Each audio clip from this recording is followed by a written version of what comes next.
Current affairs ಈ ಕಾರ್ಯಕ್ರಮದ ಪ್ರಾಯೋಜಕರು Siddhas the Samsung exclusive store. ಈ ದಿನದ ವಿಶೇಷ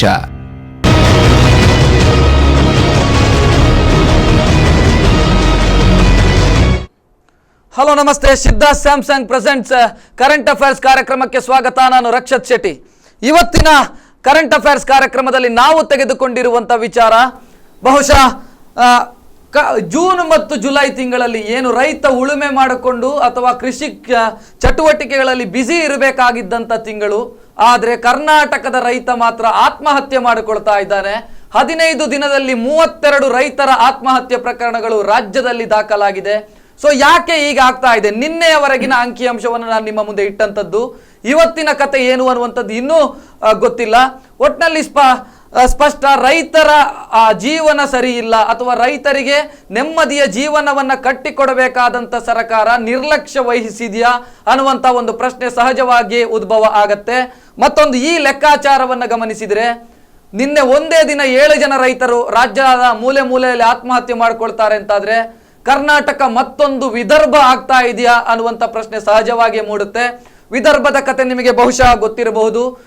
ಅದಕ್ಕೆ ಸಂಬಂಧಪಟ್ಟಂತೆ ಹಲವಾರು ಡಾಕ್ಯುಮೆಂಟರಿಗಳನ್ನು ಕೂಡ ನೀವು ಗಮನಿಸಿದ್ದೀರಿ. ಮಹಾರಾಷ್ಟ್ರದ ವಿದರ್ಭ ಪ್ರಾಂತ್ಯದಲ್ಲಿ ಆ ರೈತರು ಯಾವ ರೀತಿ ಆತ್ಮಹತ್ಯೆ ಮಾಡಿಕೊಂಡ್ರು ಮತ್ತು ಅದು ಯಾವ ರೀತಿ ಇಂಪ್ಯಾಕ್ಟ್ ಅನ್ನ ಕ್ರಿಯೇಟ್ ಮಾಡಿತು ಅನ್ನುವಂಥದ್ದು. ಸೊ ಕರ್ನಾಟಕದಲ್ಲಿ ಏನಾಗ್ತಾ ಇದೆ ಅನ್ನುವಂಥ ಪ್ರಶ್ನೆ ಸಹಜವಾಗಿಯೇ ಕಾಡ್ತಾ ಇದೆ. ಸೊ ಈ ಎಲ್ಲ ವಿಚಾರವನ್ನು ಇಟ್ಟುಕೊಂಡು ನಾವು ಇವತ್ತು ಮಾತನಾಡಬೇಕು. ಇಬ್ಬರು ಅತಿಥಿಗಳು ಕಾಂಗ್ರೆಸ್ ಮತ್ತು ಬಿಜೆಪಿಯ ಕಡೆಯಿಂದ ನಮ್ಮ ಸ್ಟುಡಿಯೋದಲ್ಲಿದ್ದಾರೆ. ಒಬ್ಬರು ಕಾಂಗ್ರೆಸ್ನ ಕಡೆಯಿಂದ ಆಡಳಿತಾರೂಢ ಕಾಂಗ್ರೆಸ್ನ ಕಡೆಯಿಂದ ವೆಂಕಪ್ಪಗೌಡರು, ಸುಳ್ಯದ ಬ್ಲಾಕ್ ಕಾಂಗ್ರೆಸ್ ಪ್ರೆಸಿಡೆಂಟ್ ಅವರು.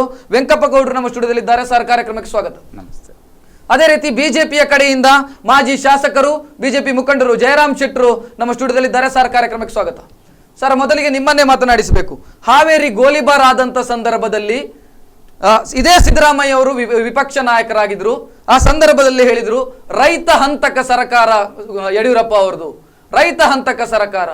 ಈಗ ನಾವು ಏನಂತ ಕರಿಬೇಕು? 15 ದಿನದಲ್ಲಿ 32 ಜನ ಸುಸೈಡ್ ಮಾಡ್ಕೊಂಡು ಸಾಯ್ತಾರೆ ಅಂತಾದ್ರೆ ಇದನ್ನ ಈ ಸರ್ಕಾರವನ್ನ ಏನಂತ ಕರಿಬೇಕು?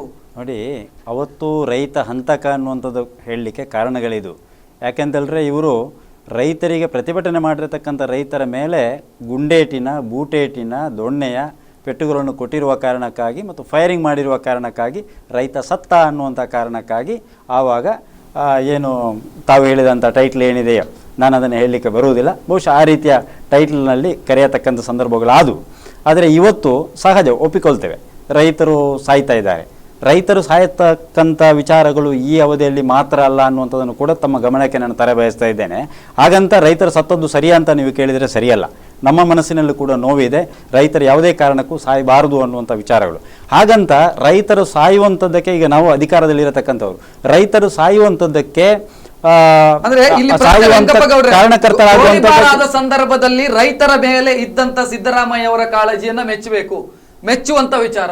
ಈಗಲೂ 32 ಜನ ಸತ್ತು ಹೋಗ್ತಾರೆ ಅಂತ ಆದಾಗ ಸಿದ್ದರಾಮಯ್ಯ ಅವರು ತುಟಿ ಬಿಚ್ಚುತ್ತಾ ಇಲ್ಲ. ಇದಕ್ಕೆ ಕಾರಣ ಏನು ಅಂತ ಪ್ರಶ್ನೆ ರಾಜ್ಯದ ಜನ ಕೇಳ್ತಾ ಇದ್ದಾರೆ. ಈಗ ನಿಮ್ಮ ಪ್ರಶ್ನೆಗೆ ಏನಿದೆ ಅಂತ ಹೇಳಿದ್ರೆ, ಆಡಳಿತದ ಕೆಲವು ಪರಿಣಾಮದಿಂದ ರೈತರು ಸತ್ತರು ಅಂತ ನೀವು ಹೇಳತಕ್ಕಂಥದ್ದು ಅಥವಾ ಬಿಜೆಪಿ ಹೇಳತಕ್ಕಂಥದ್ದು ಅಂತಲೂ ಇರಬಹುದು. ನಾವು ಎಲ್ಲಿ ವಿರುದ್ಧವಾಗಿರತಕ್ಕಂಥ ಒಂದು ಆಡಳಿತವನ್ನು ಮಾಡಿದ್ದೇವೆ ಅನ್ನುವಂಥ ವಿಶ್ಲೇಷಣೆಯನ್ನು ನಾವು ಮಾಡಬೇಕಾಗಿದೆ. ನಾವು ರೈತರ ಪರವಾಗಿದ್ದೇವೆ. ನಾವು ರೈತರ ಬೆಳಗಾಂ ಅಧಿವೇಶನದ ಸಂದರ್ಭದಲ್ಲಿ ನೀವು ಹೇಳಿದ್ರಿ ಕಬ್ಬಿಗೆ ಬೆಂಬಲ ಬೆಲೆ ಎಲ್ಲೂ ಹೋಯ್ತು, ಆ ಬೇಡಿಕೆ ಈಡೇರಲಿಲ್ಲ. ನೋಡಿ, ಅದು ಸೀಸ್ ಮಾಡೋದು ಪರಿಹಾರ ಅಂತ ಭಾವಿಸ್ತೀರಾ? ನೋಡಿ, ವಾಪಸ್ ತಕೊಂಡಿದ್ದಾರೆ. ಈಗ ನೀವು ಹೇಳತಕ್ಕಂಥದ್ದು ಅದೆಷ್ಟೋ ಸಾವಿರ ಕೋಟಿ ಏನು ರೈತರ ಶುಗರ್ ಕಂಪನಿಯಿಂದ ರೈತರಿಗೆ ಬರಬೇಕಾಗಿದ್ದು ಇರುವಂತದ್ದು, ಅದನ್ನು ಏಕಾಏಕಿ ನಾವು ಕಲೆಕ್ಟ್ ಮಾಡ್ಲಿಕ್ಕೆ ಆಗುವುದಿಲ್ಲ. ಅದಕ್ಕೆ ಆಗಿರತಕ್ಕಂಥ ಕಾನೂನು ಕ್ರಮದ ಪ್ರಕಾರ ನಾವು ಕೊಡ್ತೀವಿ ಅನ್ನುವಂತ ಭರವಸೆ ಆ ಸಂದರ್ಭದಲ್ಲಿ ಬಂದಿತ್ತು. ನೋಡಿ, ಈಗ ಈ ಒಂದು ತಿಂಗಳ ಆದ್ರೆ ರೈಸ್ ಮಾಡ್ಕೊಂಡು ಹೋಗಿದ್ದೇವೆ.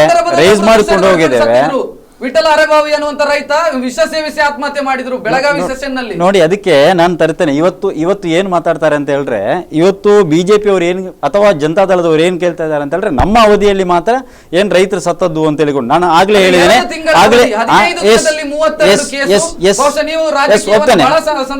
ಬಹಳ ವರ್ಷದಿಂದ ಗಮನಿಸ್ತಾ ನಾವು ರೈತರ ಪರವಾಗಿದ್ದೇವೆ.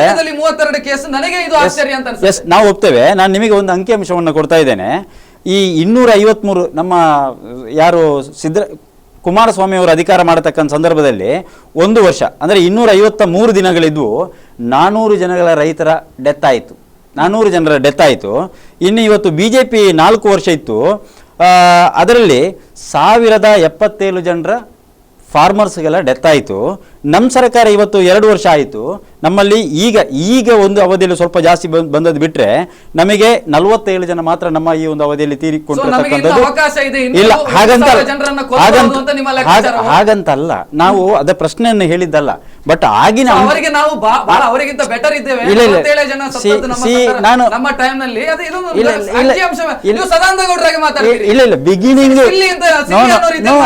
ನಾನು ಬಿಗಿನಿಂಗ್ ಏನು ಹೇಳಿದ್ದೇನೆ, ಸತ್ತದ್ದರಿಂದ ನಮಗೆ ನೋವಾಗಿದೆ ಅನ್ನುವಂಥದ್ದು ನಾನು ಹೇಳಿದ್ದೇವೆ. ನಾವು ಅದಕ್ಕೆ ಎಲ್ಲಿಯೂ ಇಲ್ಲ ಅಂತ. ಹಾಗಂತ ಬೊಬ್ಬೆ ಹೊಡೆಯತಕ್ಕಂಥ ಜನರ ಕಾಲದಲ್ಲಿ ಒಬ್ಬನೂ ಸತ್ತಿಲ್ಲ ಅನ್ನುವಂಥ ವಿಚಾರಗಳಲ್ಲ ಅನ್ನುವಂಥದ್ದಕ್ಕೆ ನಾನು ಹೇಳಿದ್ದೆ ಅಷ್ಟೇ. ಏನ್ ಹೇಳ್ತೀರಿ? ರಾಜ್ಯದ ರೈತ ಇವತ್ತು ಆತ್ಮಹತ್ಯೆ ಮಾಡ್ಕೊಂಡು ಸಾಯ್ತಾ ಇದ್ದಾನೆ. ಜೂನ್ ಜುಲೈ ತಿಂಗಳಲ್ಲಿ ಏನು ರೈತ ಬಿಸಿ ಇರಬೇಕಾದಂತ ತಿಂಗಳುಗಳಿದು, ಈ ತಿಂಗಳಲ್ಲಿ ರೈತ ಆತ್ಮಹತ್ಯೆ ಮಾಡ್ಕೊಂಡು ಸಾಯ್ತಾ ಇದ್ದಾನೆ. ಏನ್ ಹೇಳ್ತೀರಿ? ಇದು ಕಾಂಗ್ರೆಸ್, BJP, JDS ಎಲ್ಲ ಸರ್ಕಾರಗಳ ಸಮಸ್ಯೆಗಳು. ಅವನ ಸತ್ತ ಅಂಕಿಅಂಶ ಕೊಡೋದು ದೊಡ್ಡ ಪ್ರಶ್ನೆಯನ್ನೇ ಇಲ್ಲ. ಅದು ಯಾರ ಕಾಲದಲ್ಲಿ ಆಗಿದೆ ಅದು ಬೇರೆ ವಿಚಾರ. ಯಾತಕ್ಕೋಸ್ಕರ ಅವ ಸಾಯ್ತಾ ಇದ್ದಾನೆ, ಅದಕ್ಕೆ ಪರಿಹಾರ. ಸರ್ಕಾರ ಬದಲಾವಣೆ ಆದರೆ ಕೂಡ ನನ್ನ ಸರ್ಕಾರ ಆ ಸರ್ಕಾರ ಅಂತ ಪ್ರಶ್ನೆ ಬರೋದಿಲ್ಲ. ಸಿದ್ದರಾಮಯ್ಯನವ್ರ ಸರ್ಕಾರ ನಮ್ಮ ಸರ್ಕಾರ ಇರುವಾಗಲೂ ಸತ್ತಿದ್ದಾರೆ, ಅದು ಹೋರಾಟ ಮಾಡಿದ್ದಾರೆ. ಕಾನೂನು ಉಲ್ಲಂಘನೆ ಆಗುವಾಗ ಪೊಲೀಸರು ಲಾಠಿ ಚಾರ್ಜ್ ಮಾಡಿದ್ದಾರೆ, ಕಾರ್ಯಕ್ರಮ ತಗೊಂಡಿದ್ದಾರೆ, ಅದು ಬೇರೆ ವಿಚಾರ. ಆದರೆ ಅವನ ಸತ್ತದ್ದಕ್ಕೆ ಏನು ಪರಿಹಾರ ಅದು ವೈಯಕ್ತಿಕ ಆಯಿತು. ಮುಂದೆ ಸಾಯದಾಗಿ ಏನು ಕಾರ್ಯಕ್ರಮ ಅದನ್ನು ಮಾಡಬೇಕಾಗಿತ್ತು ಇವರು. ನಾವು ಅದನ್ನೇ ಕೇಳುವಂಥದ್ದಷ್ಟೇ ಅಲ್ಲದೆ ಎಷ್ಟು ಸತ್ತಿದೆ ಅದು ಪ್ರಶ್ನೆ ಇಲ್ಲ. ನಿಮ್ಮ ಹತ್ರ ಒಂದು ಕಾರ್ಯಕ್ರಮ ಕೊಡಿ. ಅವರು ಇನ್ನಾದರೂ ಈಗ ಒಂದು ವಾರ 1-2 ತಿಂಗಳಲ್ಲಿ ಈ ತರ ಸರಣಿ ಸಾವು ಸಂಭವಿಸುತ್ತದೆ ಅಂತ ಹೇಳಿದ್ರೆ ಅದು ಕಷ್ಟದ. ಯಾಕಂತೇಳಿ ನಮ್ಮ ದೇಶದಲ್ಲಿ ಜಾಸ್ತಿ ಆಗ್ತಾ ಉಂಟು. ಒಬ್ಬ ತನ್ನ ಸುಮ್ಮಗೆ ಯಾತಕ್ಕೆ ಸಾಯ್ತಾನೆ? ಮರ್ಯಾದೆಗೋಸ್ಕರ ಸಾಯ್ತಾ ಇದ್ದಾನೆ. ಆದ್ರಿಂದ ಸಾಲ ಮಾಡಿದ್ರೆ ಸಾಲ ಕೊಡುವಂತ ವ್ಯವಸ್ಥೆ ಮಾಡಬೇಕು, ಅಥವಾ ಬ್ಯಾಂಕಿನವ್ರ ಹತ್ರ ಇವರೇ ವ್ಯವಸ್ಥೆ ಮಾಡಿಕೊಂಡು ಅಷ್ಟು ಅವನಿಗೆ ಮುಂದೆ ಹಣ ಬರೋವರೆಗೆ, ಕಾರ್ಖಾನೆಯಿಂದ ಹಣ ಬರುವವರೆಗೆ ಅದನ್ನು ತಡೆ ಹಿಡಿಬೇಕಿತ್ತು. ಇವರು ಘೋಷಣೆ ಮಾಡಿದ ಹಣವನ್ನೇ ಕೊಡಲಿಲ್ಲ, ಕಳೆದ ವರ್ಷದ ಹಣವನ್ನೇ ಕೊಡಲಿಲ್ಲ. ಕಳೆದ ವರ್ಷದ ರೇಟಿಗೆ ಈ ವರ್ಷದ ರೇಟಿಗೆ ವ್ಯತ್ಯಾಸ ಬರುತ್ತೆ. ಆಗಿನ ಖರ್ಚಿಗೆ ಅದನ್ನು ಸರ್ಕಾರ ನಿಭಾಯಿಸಬೇಕು. ಯಾಕಂತ ಹೇಳಿದ್ರೆ ಇದು ಮುಂದುವರಿತಾ ಹೋಗ್ತಾ ಉಂಟು. ಅದು ಕಬ್ಬಿನದ್ದು ಸಮಸ್ಯೆ ಆಯ್ತು. ರಾಜ್ಯವ್ಯಾಪಿ ಎಲ್ಲಾ ಕಡೆ ಕಬ್ಬು ಬೆಳೆಯುತ್ತೆ, ಭತ್ತ ಬೆಳೀತಾ ಉಂಟು, ಅಡಿಕೆ ಬೆಳೆಯುತ್ತೆ, ಎಲ್ಲಾ ಕಡೆಗೆ ಹಾಗೆ. ಈಗ ಅಡಿಕೆಗೆ ಆಗ್ಲಿ, ಕಬ್ಬಿಗಾಗ್ಲಿ, ಭತ್ತಕ್ಕಾಗ್ಲಿ ಬೆಂಬಲ ಬೆಲೆ ಕೊಡಬೇಕು, ವೈಜ್ಞಾನಿಕ ಬೆಲೆ ನಿಗದಿಪಡಿಸಬೇಕು. ಈಗ ರೈತ ಅವ ಬೆಳೀತಾ ಇದ್ದಾನೆ, ಅವನಿಗೆ ಅವನ ವಸ್ತುವನ್ನು ಮಾರಾಟ ಮಾಡುವಾಗ ಆ ಪ್ರಶ್ನೆ ಬರಲ್ಲ. ವ್ಯಾಪಾರಸ್ಥನಿಗೆ ಅದೇ ಆಗ್ತದೆ. ಅವ 200 ರೂಪಾಯಿಗೆ ತಗೊಂಡು 300 ರೂಪಾಯಿಗೆ ಮಾರ್ತಾನೆ, ಅದು ಅವನಿಗೆ ವ್ಯಾಪಾರ. ಆದ್ರೆ ರೈತ ಅವನಿಗೆ 400 ರೂಪಾಯಿ ಖರ್ಚಾದ್ರೆ 200 ರೂಪಾಯಿಗೆ ಮಾರ್ಬೇಕಾಗತ್ತೆ. ಆ ಹಂತಕ್ಕೆ ಒಂದು ವೈಜ್ಞಾನಿಕ ಬೆಲೆಯನ್ನು ಸರ್ಕಾರ ನಿಗದಿಪಡಿಸಬೇಕು. ವಿಪಕ್ಷಗಳು ನಡೆದುಕೊಳ್ಳುವಂತದ್ದು ಸರಿ ಇದೆ ಅಂತ ಅನಿಸ್ತದೆ ನಿಮಗೆ? JDS ಆಗಿರ್ಬೋದು, BJP ಆಗಿರ್ಬೋದು, ನೀವು ಇದರಲ್ಲಿ ರಾಜಕೀಯವೇ ಮಾಡ್ತಾ ಜನರ ಗಮನವನ್ನು ಸೆಳೆಯುವಂತ ಕಾರ್ಯಕ್ರಮ ನಾವು ಮಾಡ್ತಾ ಇದ್ದೀವಿ.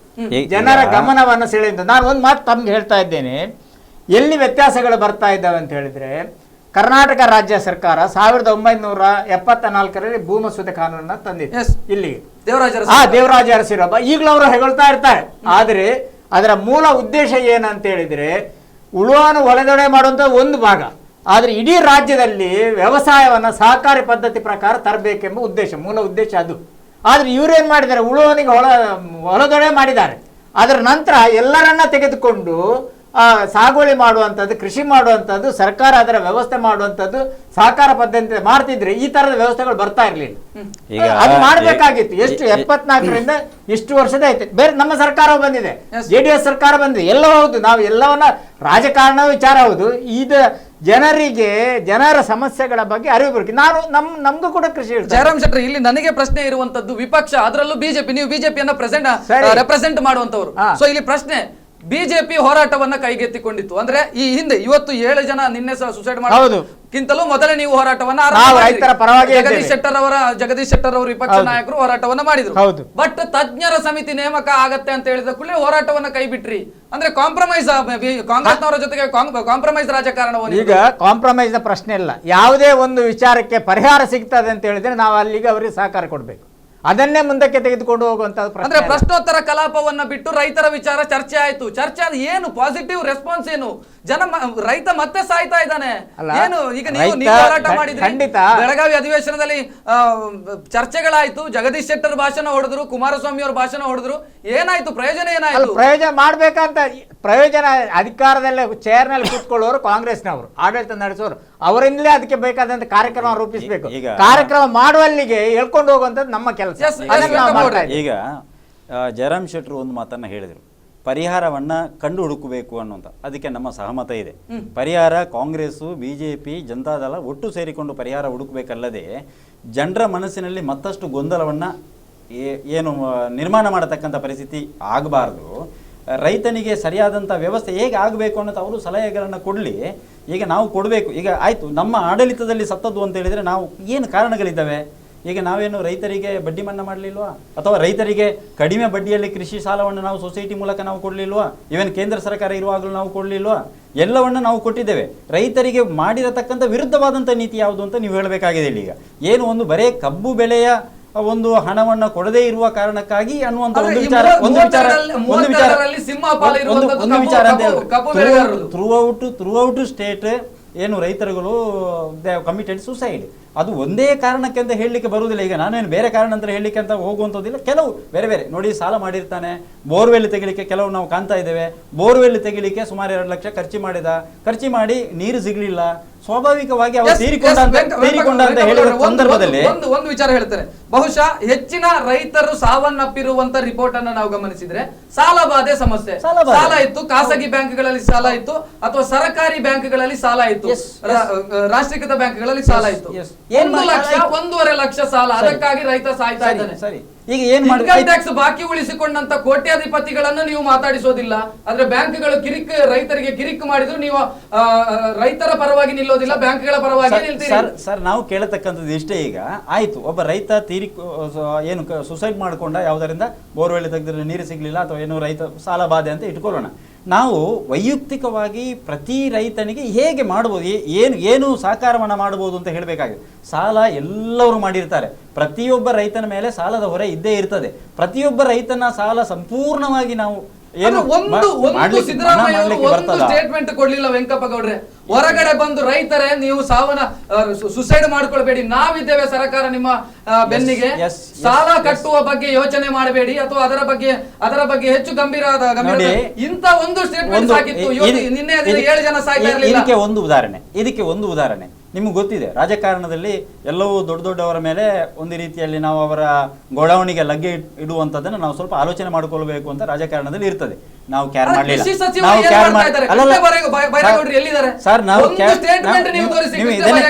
ನಾವು ಸ್ಟೇಟ್ಮೆಂಟ್ಗಳಲ್ಲಿ ದಿನ ಕಳೆಯುವುದಿಲ್ಲ, ನಾವು ಕಾರ್ಯದಲ್ಲಿ. ಸ್ವಾಮಿ ಅದನ್ನೇ ಹೇಳಿದ್ದು, ಸಕ್ಕರೆ ಗೋಡೌನ್ಗಳಿಗೆ ದಾಳಿ ಮಾಡಿಸಿದ್ದೇವೆ, ಸಕ್ಕರೆಯನ್ನ ಜಪ್ತಿ ಮಾಡತಕ್ಕಂತ ಕೆಲಸವನ್ನ ಮಾಡಿದ್ದೇವೆ. ಆ ಮೂಲಕ ಕಬ್ಬು ಖರೀದಿದಾರರಿಲ್ಲದೆ ಕಬ್ಬಿಗೆ ಬೆಂಕಿ ಕೊಡ್ತಾ ಇದ್ದಾರೆ ರೈತರು. ಇದು ನೀವು ತೆಗೆದುಕೊಂಡ ನಿರ್ಧಾರವು, ಇದು ಸರ್ಕಾರ ತೆಗೆದುಕೊಂಡ ಒಂದು ವಿವೇಚನೆ ಇರುವಂತ ಸರ್ಕಾರ ತೆಗೆದುಕೊಂಡ. ಇವತ್ತು ನಿಮಗೆ ನಾನು ಒಂದು ಉದಾಹರಣೆ ಹೇಳ್ತೀನಿ. ಅವರು ಘಟ್ಟದ ಮೇಲೆ ನಾವು ಹೇಳ್ಬೋದು, ಘಟ್ಟದ ಮೇಲೆ ಅಂತ ಹೇಳ್ಬೋದು, ಅಲ್ಲಿ ಆ ಕಾರಣಕ್ಕಾಗಿ ಇದು ಮಾಡ್ತಾ ಇದ್ದಾರೆ. ಇವತ್ತು ನೀವು ದಕ್ಷಿಣ ಕನ್ನಡಕ್ಕೆ ಬನ್ನಿ, ಎಸ್ಪೆಷಲಿ ನೀವು ಪುತ್ತೂರು ಸುಳ್ಯದ ಭಾಗಕ್ಕೆ ನೀವು ಬನ್ನಿ. ಇವತ್ತು ರಬ್ಬರಿನ ರೇಟ್ ನೀವು ನೋಡಿದರೆ ನಾವು we have to commit suicide. ಏನು ರೈತನಿಗೆ ಏನಾಗಿದೆ ಇವತ್ತು? ರಬ್ಬರ್ ನೋಡಿ, ನಾವು 248 ರೂಪಾಯಿ ತನಕ 1 kgಗೆ ರಬ್ಬರಿಗೆ ನಾವು ಹಿಂದಿನ ಸರ್ಕಾರ, ನಮ್ಮ ಕಾಂಗ್ರೆಸ್ ಸರ್ಕಾರ ಇರತಕ್ಕಂಥ ಸಂದರ್ಭದಲ್ಲಿ, ಕೇಂದ್ರದಲ್ಲಿ ಇರತಕ್ಕಂಥ ಸಂದರ್ಭದಲ್ಲಿ 248 ರೂಪಾಯಿ ಇತ್ತು.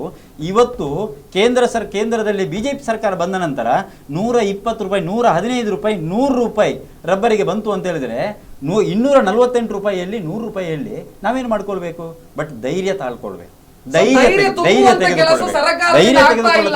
ನನ್ನ ಪ್ರಶ್ನೆ ಅದು, ಎಲ್ಲಿ ನಮ್ಮ ಮುಖ್ಯಮಂತ್ರಿ ರಾಜ್ಯದ ಮುಖ್ಯಮಂತ್ರಿ ಎಲ್ಲಿ ಬಂದು ಮಾತಾಡಿದ್ರು ನೋಡಿ? ಎಲ್ಲಿ ಬಂದು ಕೃಷಿ ಸಚಿವರು ಎಲ್ಲಿ ಬಂದು ಮಾತಾಡಿದ್ರು? ಸೆಷನ್ ನಡೀತಾ ಇರತಕ್ಕಂತ ಹೊರಗಡೆ ಬಂದು ರೈತರೇ ನೀವು ಸುಸೈಡ್ ಮಾಡ್ಕೊಳ್ಬೇಡಿ, ನಾವಿದ್ದೇವೆ ನಿಮ್ಮ ಬೆನ್ನಿಗೆ ಅಂತ ಒಂದು ಮಾತು ಸಾಕಿತ್ತು ನೋಡಿ. 7 ಜನ ಸಾಯ್ತಾ ಇರಲಿಲ್ಲ. ಅವರು ಕೈ ಮುಗಿದು ಕೇಳಿದ್ದಾರೆ ಸೆಷನ್ ನಲ್ಲಿ. ಫಸ್ಟ್ ಬೆಳಗಾವಿಯಲ್ಲಿ ಸ್ಟಾರ್ಟ್ ಆಗತಕ್ಕಂಥ ಸಂದರ್ಭದಲ್ಲಿ ಕೈ ಮುಗಿದು ಕೇಳಿದ್ದಾರೆ, ಯಾರು ಕೂಡ ರೈತರು ಅವರು ಏನು ನಿಮ್ಮ ಈ ಒಂದು ಸುಸೈಡ್ ಮಾಡತಕ್ಕಂಥದ್ದಕ್ಕೆ ನೀವು ಹೋಗ್ಕೊಳ್ಬೇಡಿ, ನೀವು ಅಂಥ ಕ್ರಮವನ್ನು ತೆಗೆದುಕೊಳ್ಬೇಡಿ, ಅಂಥ ಗಂಭೀರವಾದಂಥ ವಿಚಾರಕ್ಕೆ ಹೋಗಬೇಡಿ ಅಂತೇಳಿ ಕೈ ಮುಗಿದು ಕೇಳಿಕೊಂಡಿದ್ದಾರೆ ಸಿದ್ದರಾಮಯ್ಯರವರು.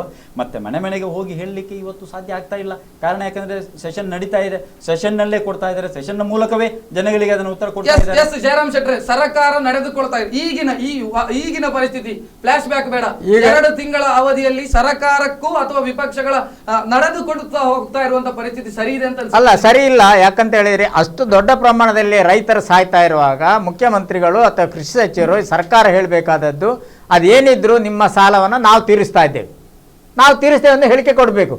ನೀವು ಯಾಕೋ ಮುಂದಕ್ಕೆ ಹೋಗ್ಬೇಕು, ಅದು ಅವರಿಗೆ ತುಂಬಾ ಧೈರ್ಯ ಕೊಡುವಂಥದ್ದು.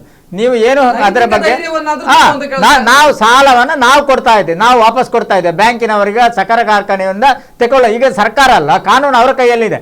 ಆ ಕಾರ್ಖಾನೆ ಮಾಲೀಕರಿಂದ ಹಣ ವಸೂಲು ಮಾಡಿಕೊಂಡು ಸಾಲವನ್ನು ಕೊಡ್ಲಿಕ್ಕೆ ಬರುತ್ತೆ. ಅಷ್ಟೇ ತನಕ ಇವರು ಜಾಮೀನಿಲ್ಲವಾಗಿ ನಿಲ್ಬೇಕಾಗುತ್ತೆ, ಸರ್ಕಾರ ರಕ್ಷಣೆ ಕೊಡ್ಬೇಕಲ್ಲ. ಈಗ ಅವ ಮರ್ಯಾದೆಗೋಸ್ಕರ ಸಾಯುವಂಥದ್ದು, ಹೆದರಿಕೆಗೋಸ್ಕರ್ ಸಾಯುವಂಥದ್ದು, ಎಲ್ಲಿ ಏನಾಗ್ತದೆ ಅಂತ ಪ್ರಶ್ನೆ ಏನಲ್ಲ. ಆದ್ರಿಂದ ಸರ್ಕಾರ ಮಾಡುವಂಥದ್ದು ನಾವು ಮಾಡ್ತಾ ಇಲ್ಲ. ಇವರು ಒಂದು ಸಣ್ಣ ಉದಾಹರಣೆ ನಿಮಗೆ ಹೇಳ್ತಾ ಇದ್ದೀನಿ. ಇವತ್ತು ನಾನು ಒಬ್ಬ ಲಾಯರ್ ಆಗಿ, ಕೃಷಿಕನು ಆಗಿದ್ದೇನೆ, ಲಾಯರ್ ಆಗಿ ಒಂದು ನೋಟಿಸ್ ಅನ್ನು ಇವತ್ತು ನಾನು ಇಶ್ಯೂ ಮಾಡಿದೆ. ಸೇಮ್ ಇದೇ ಇಶ್ಯೂ ಅಲ್ಲಿ ಒಬ್ಬ LD ಬ್ಯಾಂಕಿನಲ್ಲಿ ಸಾಲ ತಗೊಂಡಿದ್ದ. ಸಾಲ ತಗೊಂಡವನಿಗೆ ಇಲ್ಲಿಂದ ನೋಟಿಸ್ ಕೊಟ್ಟರು, ನೀನು ಕಟ್ಟಬೇಕು, ಪೂರ್ತಿ ಕಟ್ಟಬೇಕು, ನೀವು ವೇವ್ ಮಾಡಲಿಕ್ಕೆ ಸಾಧ್ಯ ಇಲ್ಲ, ಅದನ್ನು ಬಡ್ಡಿ ಮನ್ನಾ ಮಾಡಲಿಕ್ಕೆ ಸಾಧ್ಯ ಇಲ್ಲ ಅಂತ ಹೇಳಿಕೊಂಡು. ಬಟ್ ನಾನೇನು ತೆಗೆದೆ ಅಂದರೆ 2012 ಸೆಂಟ್ರಲ್ ಗವರ್ಮೆಂಟ್ ಒಂದು ಕಾನೂನನ್ನು ಮಾಡಿತ್ತು. ಏನು ಮಾಡಿತ್ತು ಅಂತ ಹೇಳಿದ್ರೆ, ಎಂಟೈರ್ ಬಡ್ಡಿಯನ್ನು ವೇವ್ ಮಾಡಬೇಕು, ಮನ್ನಾ ಮಾಡಬೇಕು. ಮನ್ನಾ ಮಾಡಿ short term loan has to be converted 1 into long term loans ಅನ್ನುವಂಥದ್ದನ್ನು ಮಾಡಿತ್ತು.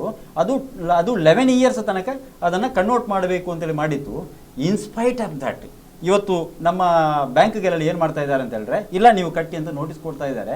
ಅದಕ್ಕೆ ನಾನು ಅಪ್ ಟು ಸೆಂಟ್ರಲ್ ಗೌರ್ಮೆಂಟ್ ತನಕ ಇವತ್ತು ನಾನು ನೋಟಿಸ್ ಕೊಟ್ಟು ಬಂದಿದ್ದೇನೆ. ಬಹುಶಃ ನಾನು ಹೇಳಿದ್ದು ಇದೊಂದು ಸಣ್ಣ ಉದಾಹರಣೆ ಅಂತ ಹೇಳಿರತಕ್ಕಂಥದ್ದು. ಹಾಗಾಗಿ ನಾವು ಕೂಡ ಏನು ಮಾಡಬೇಕು, ಒಂದು ಹಂತದಲ್ಲಿ ನಾವು ಅವರಿಗೆ ಧೈರ್ಯವನ್ನು ತುಂಬುತ್ತೇವೆ ವಿನಃ ಇಂಥದ್ದನ್ನ ಕನ್ವರ್ಟ್ ಮಾಡಬಹುದು. ಶಾರ್ಟ್ ಟರ್ಮ್ ಇದ್ರೆ ಲಾಂಗ್ ಟರ್ಮ್ ಮಾಡಬಹುದು, ಅವರಿಗೆ ಕಟ್ಟಲಿಕ್ಕೆ ಅವಕಾಶವನ್ನು ಮಾಡಿಕೊಡಬಹುದು. ಒಂದು ಬ್ರೇಕ್ ಅನ್ನು ತೆಗೆದುಕೊಳ್ಳಬೇಕು. ವಿಶೇಷ ಕಾರ್ಯಕ್ರಮದಲ್ಲಿ ಒಂದು ಬ್ರೇಕ್ ಅನ್ನು ತೆಗೆದುಕೊಳ್ತಾ ಇದ್ದೀನಿ. ಬ್ರೇಕ್ ನಂತರ ಕಾರ್ಯಕ್ರಮ ಮತ್ತೆ ಮುಂದುವರಿಯುತ್ತದೆ.